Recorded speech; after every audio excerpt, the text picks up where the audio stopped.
નમસ્તે વિદ્યાર્થી મિત્રો, કેમ છો? મજામાં ને? આપણે ધોરણ 9 વિષય અંગ્રેજી એની અંદર યુનિટ 1 ચિત્તા સ્ટીયર સ્વાધ્યાય પોથીની અંદર આપણે 1 થી 4 પ્રશ્ન સમજી લીધા. આજે પ્રશ્ન નંબર 5 સમજવાનો છે. એની સૂચના જોઈએ. Write the appropriate question two get the underline words as answer. આપણે જે નીચે એક વાક્ય આપ્યું છે, એમાં એક શબ્દ નીચે અંડરલાઇન કરી છે, એમાંથી પ્રશ્ન વાક્ય બનાવવાનું છે અને આપણે જે 4 ઓપ્શન આપ્યા છે એમાંથી સાચો ઓપ્શન પસંદ કરવાનો કીધો છે. પેલું વાક્ય, વિનીત બોટ સ્વીટ્સ યસ્ટરડે. વિનીતે ગઈકાલે મીઠાઈઓ ખરીદી. એમાં અંડરલાઇન કેના નીચે છે? વિનીત નીચે. તો વિનીત કાઢી નાખો તો પ્રશ્નાર્થ વાક્ય શું બને? તો કે ગઈકાલે કોણે મીઠાઈ ખરીદી? કોણે એટલે હુ. તો અહીંયા ઉથી વાક્ય બને, હુ બોટ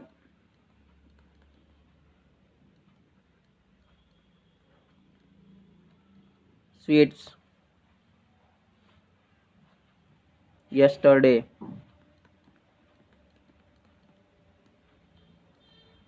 પછી પ્રશ્નાર્થ ચિહ્ન. વાક્ય રચના મેં તમને લખાવેલી જ છે. વાક્ય રચના પ્રમાણે તમે ગોઠવી શકો છો, પણ આપણે અહીંયા કાંઈ ગોઠવવાની જરૂર નથી. આપણે જે વાક્ય આપ્યું છે એમાંથી કયું વાક્ય બને છે એનો જવાબ સીધો લખવાનો છે. ત્યાર પછી બીજું વાક્ય, Mitali went to school in the morning. Mitali સવારમાં સ્કૂલે ગઈ.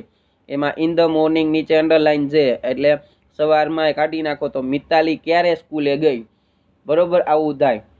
સમય દર્શક એટલે વેન છે એ સમય દર્શાવે છે, તો વેન થી વાક્ય બને, when did Mitali go to school. Go to school. તમારે માત્ર ગોતવાનું જ છે, ને ગોતવા માટે તમારે સમજવું જરૂરી છે, એટલે ગુજરાતી કરતું જવાનું. પછી છે father went to office at 9 AM. પિતાજી છે એ સવારે 9 વાગે ઓફિસે ગયા. બરોબર, તો ઓફિસ નીચે અંડરલાઇન આપી, ઓફિસ કાઢી નાખો તો પિતાજી સવારે 9 વાગે બરોબર ક્યાં ગયા? ક્યાં એટલે સ્થળ દર્શાવે છે, તો અહીંયા શું આવશે? વેર. અહીંયા કેનાથી વાક્ય બનશે? વેર થી વાક્ય બનશે. તો શું લખવાનું? તો કે વેર ડીડ, પછી father, where did father go to, sorry go at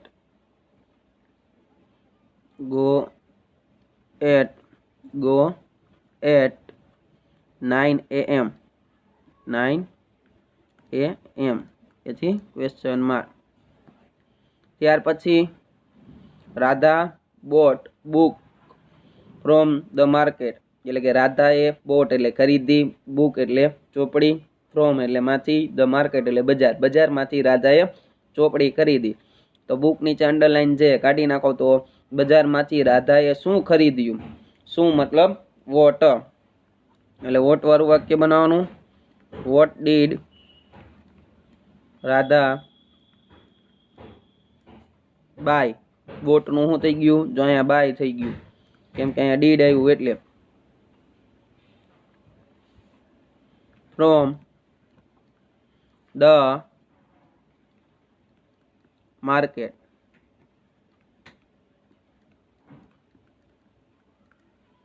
બરોબર. ત્યાર પછી રામજી હેઝ 3 cows.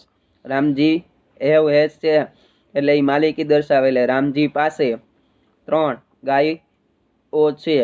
એમાં 3 કાઢી નાખો તો રામજી પાસે કેટલી ગાય છે? તો એ સંખ્યા દર્શાવે છે, એટલે હાઉ મેની થી પ્રશ્ન બને. હાઉ મેની, પછી કાઉસ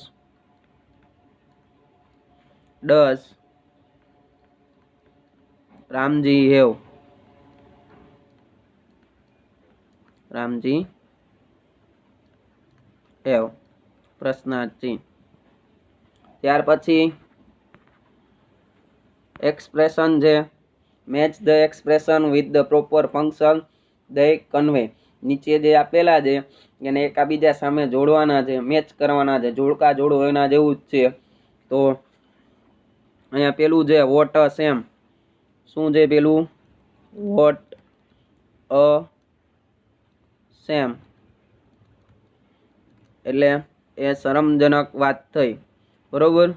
તો એની સામે શું આવશે? તો અહીંયા જો આ બધા એક્સપ્રેશન ઇમોશન જ લખ્યા છે, ઇમોશન જ હોય. જોય એટલે આનંદ, ડિસગસ્ટ એટલે ઘૃણા ચડે એવું, આ ખરેખર ગમે નહીં એવું, એને શરમજનક જ કહેવાય.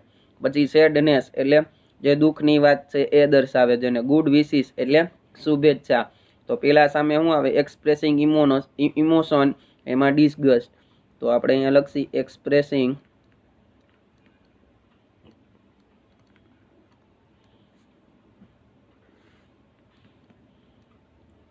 ઇમોશન, એમાં શું? તો કે ડિસગસ્ટ, જે ખરેખર કેવું કહેવાય? શરમજનક વાત કે હાઉ સેડ એટલે કેવું ઉદાસ, સેડ એટલે ઉદાસ.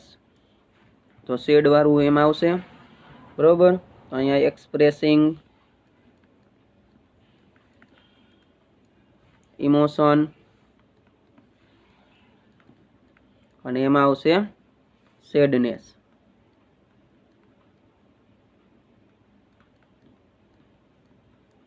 પછી વાત છે વેલ ડન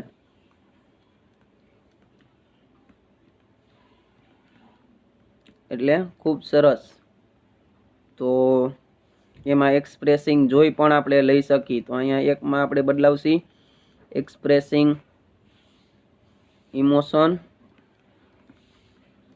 અને અહીંયા આવશે જોઈ, આનંદની વાત છે એવું પણ આપણે કહી શકીએ. પછી કોંગ્રેચ્યુલેશન, કોંગ્રેચ્યુલેશન એટલે એમાં આપણે લઈ શકીએ એક્સપ્રેસિંગ ઇમોશન અને એમાં આવશે ગુડ વિશિસ, એમાં લખશી ગુડ વિશિસ, બરોબર. અને ત્યાર પછી બેસ્ટ ઓફ લક, તો એ પણ શુભેચ્છા છે, બરોબર. બેસ્ટ ઓફ લક આપણે કોઈને કહી તો એ પણ એક શુભેચ્છા જ થઈ. તો અહીંયા પણ આવશે ગુડ વિશિસ.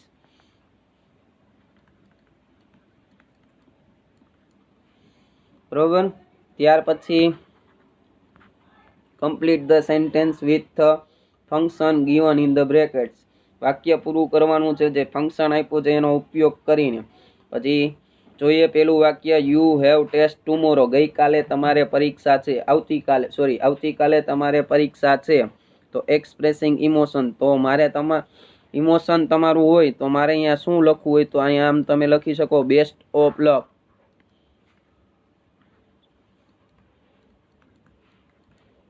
બરોબર. હજી વેન વિલ ખાલી જગ્યા. પછી સીકિંગ ઇન્ફોર્મેશન, માહિતી મેળવવાની છે, પ્રશ્ન તમે પૂછી શકો. તો અહીંયા લખી શકો when will you come, when will you come, તમે ક્યારે આવશો. પછી Amit won a gold medal, Amit છે એ ગોલ્ડ મેડલ જીત્યો. તો અહીંયા તમે કોંગ્રેચ્યુલેશન લખી શકો,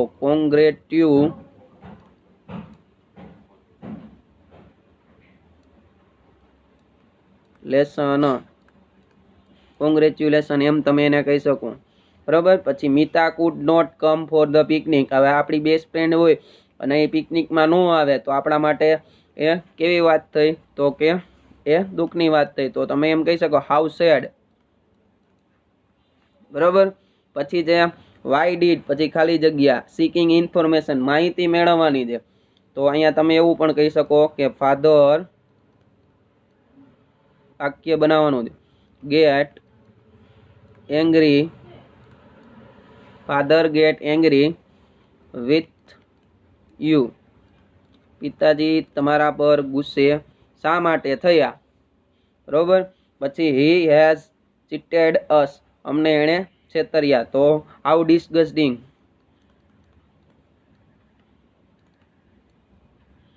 તૃણા થાય એવું વાત છે, નફરત થાય એવી વાત છે, હાઉ ડિસગસ્ટિંગ.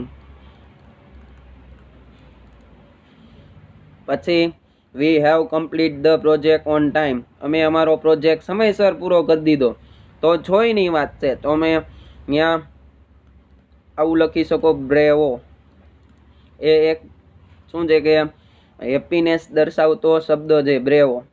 પછી વોટ પછી ખાલી જગ્યા માહિતી મેળવવાની, તો હું તમને એમ કહી શકું વોટ આર યુ ડુઈંગ નાવ, તમે અત્યારે શું કરી રહ્યા છો, આવું તમે એને પૂછી શકો છો. તો આ રીતે તમે વાક્ય બનાવી શકો છો. ત્યાર પછી આપણે આવી 8 ઉપર, પ્રશ્ન 8. પ્રશ્ન 8 છે એની અંદર મિત્રો જુઓ તમે, આપણે આપ્યું છે change the text as shown, બરોબર. નીચે મુજબ છે એ વાક્યમાં ફેરફાર કરવાનું કીધા છે. પેલું વાક્ય જોઈએ the children are going for a picnic, તો એનું આપણે ચોપડીની અંદર સ્વાપોથીમાં આપેલું જ છે કે સ્ટાર્ટ લાઈક ધીસ, પછી આવું વાક્ય લખેલું ધ ચિલ્ડ્રન આર નું વેર ગોઈંગ ફોર અ પિકનિક, તો કરતા વોઝ વેર આઈએનજી અન્ય શબ્દો. તો કયો કાળ થયો મિત્રો, તો કે ચાલુ ભૂતકાળ થયું. આપેલું વાક્ય હતું એ ચાલુ વર્તમાન કાળનું હતું ને ફેરવવાનું છે ચાલુ ભૂતકાળમાં. તો આપણે ફેરવતા જાય. બીજું વાક્ય શું છે, they are sitting in the bus, તો શું થાય they are નું શું થઈ જાય તો કે were, તો અહીં લખી they were, બરોબર, sitting in the બસ. પછી જોવો જોઈએ મિત્રો શું છે, they are singing a song, તો અહીંયા શું થઈ જાય they were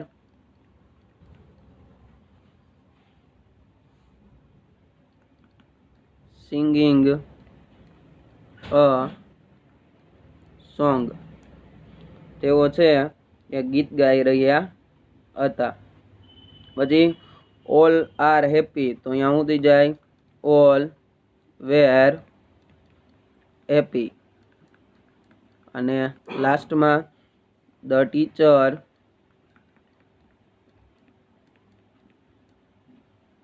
ઇઝ નું વોઝ, એક વચન છે એટલે વોઝ આવે, લુકિંગ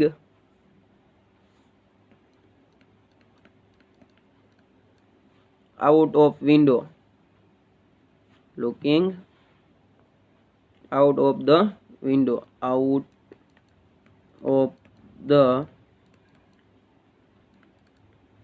window, બરાબર. તો આ રીતે ચાલુ વર્તમાન કાળનું ચાલુ ભૂતકાળમાં ફેરવ્યું. ત્યાર પછી અમન વાળું વાક્ય છે એમાં નીચે આપણે આવી રીતના બનાવીને આપ્યું છે કે અમન, બરોબર, reached home, આવું આપ્યું છે, આપણે જોઈ લઈએ. અમન રીચીસ હોમ, એટલે અમન છે એ ઘરે પહોંચે છે. અને અહીંયા ભૂતકાળ થઈ ગયું અમન રીચડ હોમ, એટલે સાદો ભૂતકાળ છે, કરતા પ્લસ V2 પ્લસ અન્ય શબ્દ, બરોબર. હવે સાદા વર્તમાન કાળનું સાદા ભૂતકાળમાં ફેરવવાનું. તો બીજું વાક્ય આપણે જોઈએ બટ હી, પછી ફરગેટ્સ, એનું થઈ જાય ફરગોટ, ફરગોટ હિઝ કી, એની ચાવીઓ છે એ ભૂલી ગયો. ઇન ધ ઓફિસ, ક્યાં ભૂલી ગયો તો કે ઓફિસે. પછી હી સ્ટેન્ડ્સ એટ ધ ડોર, એ દરવાજા પાસે ઊભો છે, તો એનું શું થઈ જાય હી સ્ટેન્ડ નું શું થાય ભૂતકાળનું રૂપ તો કે stood, he stood at the door. પછી he rings the door bell, તો અહીંયા શું થઈ જાય he rang the door bell, ring નું રેંગ. પછી હિઝ વાઇફ ઓપન્સ છે એનું opened the door.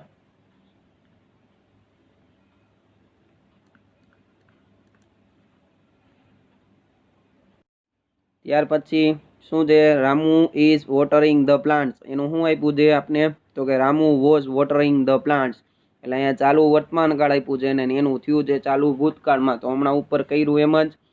તો ધ ચિલ્ડ્રન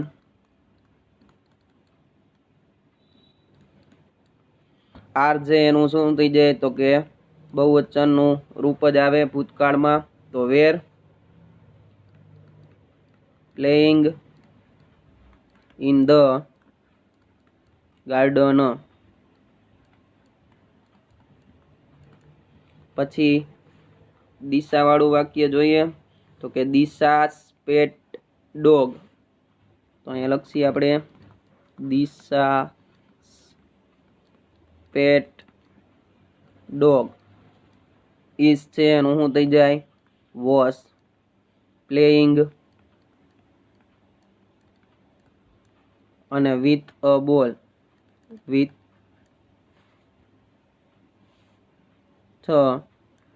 બોલ. બરોબર. ત્યાર પછી the cat is sleeping under the bench. તો અહીંયા થઈ જાય the cat was sleeping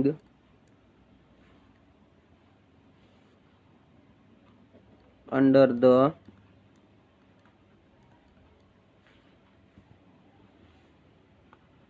bench. બરોબર. તો આ રીતે આપણે કાળ પરિવર્તન કર્યું. ત્યાર પછી આપણે આવી એના પછીના પ્રશ્નમાં complete the dialogues using the expression given in the brackets. આપને નીચે જે ડાયલોગ આપ્યા છે એ ઉપર કાઉન્સમાં જે શબ્દ આપ્યા છે એની મદદથી પૂરો કરવાનો છે. પેલું જોઈએ રાજ સે વી વોન ધ મેચ યસ્ટરડે. અમે ગઈકાલે મેચ જીતી ગયા. તો શું થાય એનું? જીત્યા એટલે કે ખુશીની વાત છે. તો વિનીત એને શું કહીએ રાજને? તો એ બે વચ્ચે વાત થતી હોય તો તમને કોઈ એમ કે અમે આવી રીતના જીતી ગયા તો આપણે એને શું કહી? તો કે કોંગ્રેચ્યુલેશન. તો પેલામાં શું આવે? કોંગ્રેચ્યુલેશન્સ. જો અહીંયા છે કોંગ્રેચ્યુલેશન એ લેવાનું છે. પછી જયા છે Hiren was caught copying in the exam. જયાએ કીધું કે હિરેન જે એ પરીક્ષામાં કોપી કરતા પકડાયો. તો એ કેવી વાત થઈ? તો કે શરમજનક વાત થઈ. તો કે વોટ અ શેમ. શું થાય અહીંયા? What a shame. જો આ રહ્યું વોટ અ શેમ વાળું આ અહીંયાથી જે. પછી teacher when did Uma go home. ટીચરે શું કીધું કે ઉમા જે એ ક્યારે ઘરે ગઈ? તો સ્ટુડન્ટે શું કીધું કે સી વેન્ટ હોમ. જો આવી રહ્યું સી વેન્ટ હોમ મળ્યું એટ 9 o'clock. તો સમય દર્શક વાક્ય હતું એ આપણે ગોતીને લખવાનું હતું. બરોબર. પછી were there guest at your house. તમારા ઘરે મહેમાન આવ્યા હતા. આવું આપને કોઈએ પૂછ્યું હોય તો એનો જવાબ આપણે ગોતવાનો છે. તો અહીંયા જો બે છે હા અને નામાં તમે જવાબ આપી શકો. અહીંયા બે ના વાળા છે પણ એમાંથી કયું લેવાનું? તો અહીંયા જો ધેર વાળું વાક્ય છે આમાં ધેર તીન જ પ્રશ્ન પૂછ્યો તો એ જ લેવાનું. નો ધેર વેર નોટ એમ એટલે વેરન્ટ ધેર વેર. બરોબર. પછી Tarak where did you go yesterday. તમે ગઈકાલે ક્યાં ગયા હતા? તો તમે એમ કહો કે હું ગઈકાલે બહાર ગયો હતો. તો એવું વાક્ય અહીંયા છે I went to the library. તો શું આવશે અહીંયા? I went to the library.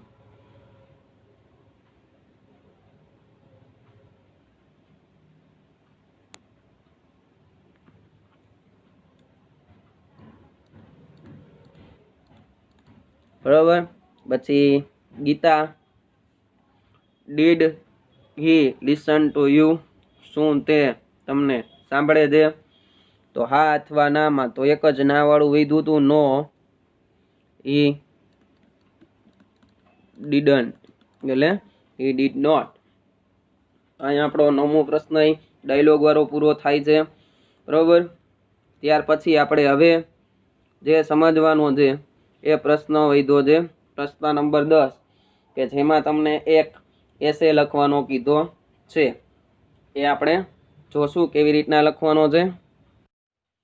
હવે એમાં જોઈએ, write a paragraph in about 50 words on my favourite animal or bird. તો તમે કામ પ્રાણી વિશે અથવા તો પક્ષી વિશે 50 શબ્દોમાં પેરેગ્રાફ લખવાનો છે. શું આપ્યું છે આપણે ટોપિક નીચે જોઈ લે, પોઈન્ટ આપ્યા છે. નેમ ઓફ એનિમલ, પહેલા તો એનું નામ લખવાનું છે. એપિયરન્સ એટલે દેખાવ, વેર ઇટ લીવ્સ એ ક્યાં રહે છે, વોટ ઇટ ઇટ્સ એ શું ખાય છે, ઇટ્સ હેબિટ્સ એની આદત શું છે, why you like the animal શા માટે તમે પ્રાણીને પસંદ કરો છો. તો આપણે એના વિશે લખવાનું છે. આમ તો ઘણા બધા પ્રાણીઓ હોય છે, બરોબર, પણ આપણે અહીંયા આજે એક સરસ મજાના પ્રાણી કે જે આપણું બરોબર દેશનું રાષ્ટ્રીય પ્રાણી છે એ એટલે કે ટાઈગર વિશે લખવાના છીએ. બરોબર. તો આપણે લખી, so tiger is my બરોબર ફેવરિટ એનિમલ.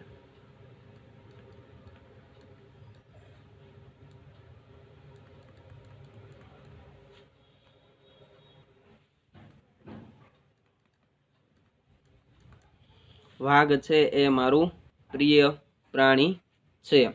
બીજું એ કે એ આપણું નેશનલ એનિમલ છે. તો આના જેવું જ વાક્ય બીજું બનાવી નાખવાનું છે, ત્યાંથી જ કન્ટિન્યુ રાખવાનું છે. તો ટાઈગર is our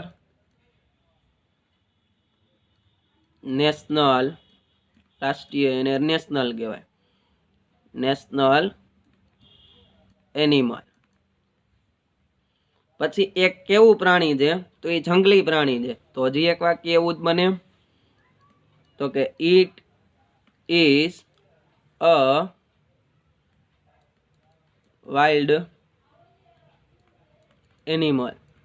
એ કેવું પ્રાણી છે, તો કે જંગલી પ્રાણી છે. હવે એ ક્યાં જોવા મળે છે, ક્યાં જોવા મળે છે એ આપણે સમજવાનું છે.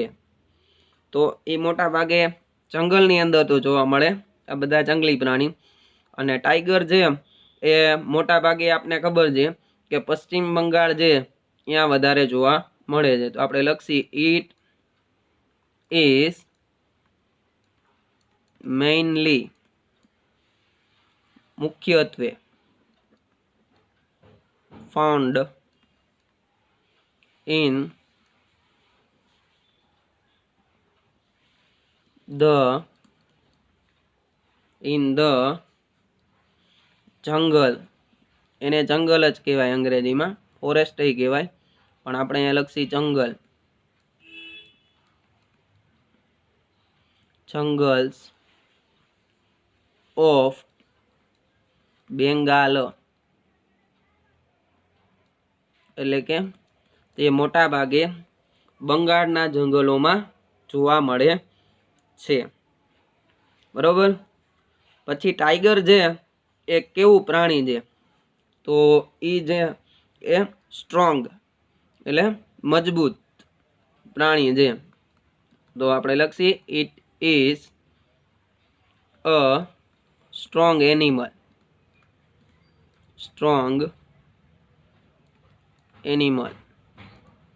પછી દેખાવમાં કેવું લાગે છે, તો એ ભયંકર પ્રાણી છે, એટલે કે ભયાનક, એને જોઈને બીક લાગે એવું પ્રાણી છે.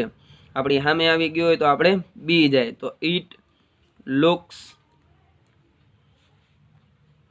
એ સ્પેલિંગ લખું છું, યાદ રાખવાનો છે ભયાનક માટે. આ ચોપડીની અંદર આવી ગયો છે, FER ઓ પછી CIOUS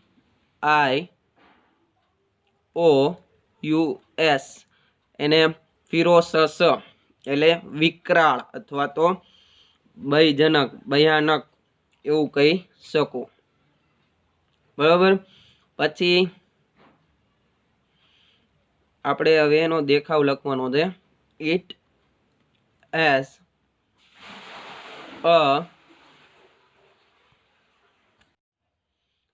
એસ અ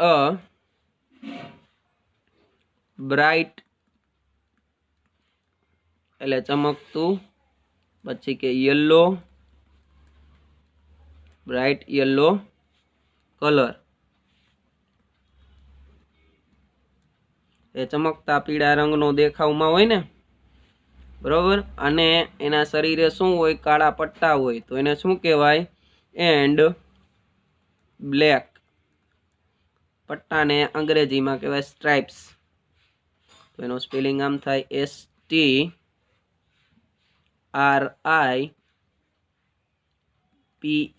સ્ટ્રાઇપ્સ એટલે કાળા પટ્ટા હોય તો એ છે એ ચમકતા પીળા રંગનો હોય વાઘ છે એ અને એના શરીરે કાળા પટ્ટા જોવા મળે છે। પછી હજી લખીએ આપણે ઇટ હેઝ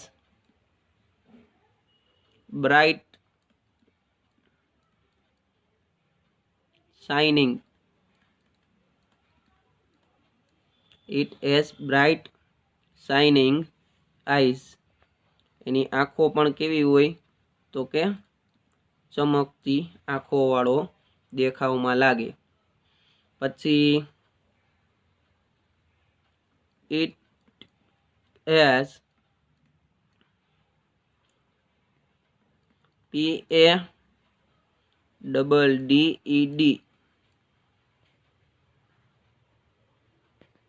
અને પછી લખી ફિટ તો એનો મતલબ શું થાય મિત્રો તો પેડેડ એટલે ગાદીવાળા એના પગ છે એ કેવા હોય ફીટ એટલે પગ એના પગના પંજા છે એ કેવા હોય તો કે ગાદીવાળા હોય હાલે તો અવાજ આવે નહીં બરોબર એવા પગ હોય છે એના બરોબર તો આ આપણે એનો લુક જોયો એનો દેખાવ જોયો કે કેવું પ્રાણી લાગે છે।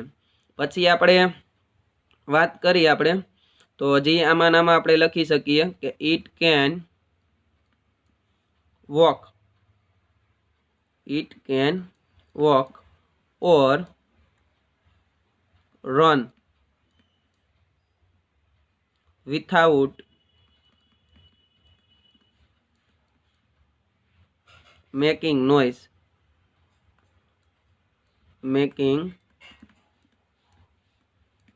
નોઇઝ એટલે એનો મતલબ શું થાય કે એ વોક એટલે ચાલવું અને રન એટલે દોડવું અને વિથઆઉટ એટલે વગર અને મેકિંગ નોઇઝ એટલે કે અવાજ કર્યા વગર એ ચાલી કે દોડી શકે છે બરોબર તો મેં કીધું ને કે એના પગ કેવા હોય તો કે ગાદીવાળા હોય એટલે એ અવાજ કર્યા વગર દોડી કે ચાલી શકે છે બરોબર। ત્યાર પછી આપણે ધ ફિમેલ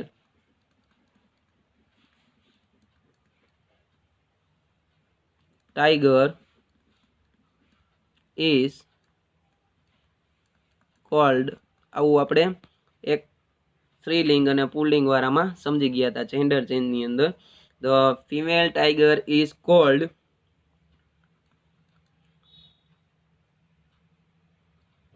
ટાઈગ્રીસ અથવા ટાઈગ્રેસ બરોબર તો ટાઈગ્રીસ જ કહેવાય એને અને એને ગુજરાતીમાં કહી તો વાઘણ બરોબર જે સ્ત્રીલિંગ તમે કહો છો ફિમેલ એટલે સ્ત્રી જાતિના જે વાઘ હોય બરોબર પુરુષ અને સ્ત્રી બે હોય ને નર અને માદા તો માદા જે છે ટાઈગર એને શું કહેવાય એને વાઘણ કહેવાય અને અંગ્રેજીમાં એને ટાઈગ્રીસ એવું પણ કહેવામાં આવે છે તો તમે એવું પણ એક વાક્ય લખી શકો છો બરોબર।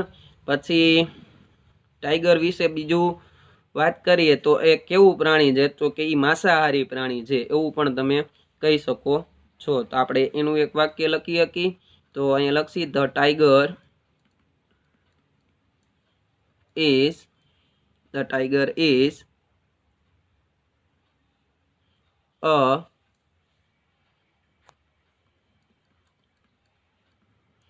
FLESH ફ્લેશ, એને ફ્લેશ કહેવાય. પછી ઈટિંગ, ફ્લેશ ઈટિંગ એનો મતલબ થાય માંસ ભક્ષી એટલે અથવા તો માંસાહારી, બરોબર. એનિમલ એ કેવું પ્રાણી છે તો કે માંસાહારી પ્રાણી છે, બરોબર. માંસાહારી પ્રાણી છે. ત્યાર પછી બરોબર હવે એના ખોરાકની વાત કરીએ તો કે ઈટ hunts animals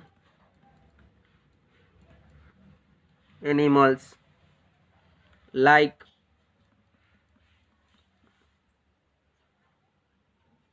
deer, એ મોટા ભાગે હરણનો શિકાર કરે અથવા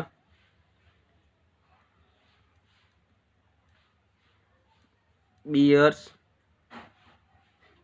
એક્સેટ્રા, એટલે કે હરણ છે, સસલા, હરણ છે, પછી રીંછ છે, સસલા છે, આવા ઘણા બધા પ્રાણીને એ મોટા ભાગે મારીને ખાતા હોય છે, બરોબર. તો આ આપણે ટાઈગર વિશે આટલા વાક્ય લખ્યા જે ખૂબ સરસ મજાના વાક્યો હતા. તો આવી રીતના તમે ટાઈગર વિશે લખી શકો છો, બરોબર. અને ટાઈગર જે આપણું રાષ્ટ્રીય પ્રાણી છે એટલે મને એ પ્રાણી ખૂબ જ ગમે છે, બરોબર. તો અહીંયા લગી આપણે રાખશી. અહીંયા આપણું જે પહેલું યુનિટ છે, બરોબર, એનું સ્વાધ્યાય પોથીનું જેટલું હતું એ પૂરું થઈ ગયું છે. હવે પછીનું જે યુનિટ 2 છે એ આપણે આવતા લેક્ચરની અંદર સમજશી. નમસ્તે.